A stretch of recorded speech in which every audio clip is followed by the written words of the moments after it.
The man spat into the sea and said, "Whoever can hold their breath the longest, the 10,000 prize is theirs." 3 men and 4 women squeezed into an iron cage filled with seawater.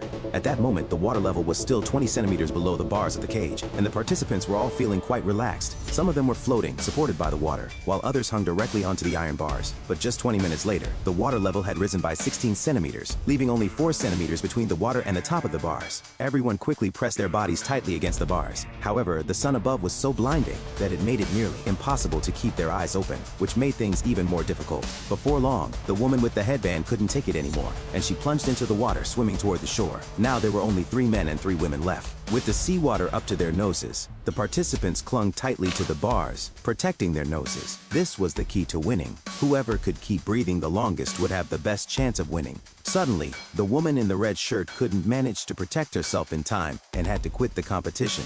At this point, the water was right up against the bars, threatening to rush into their nostrils at any moment. The competition had completely turned into a test of breath-holding endurance. But the woman in the purple shirt still couldn't hold on, and the man in the black pants was still struggling in the water.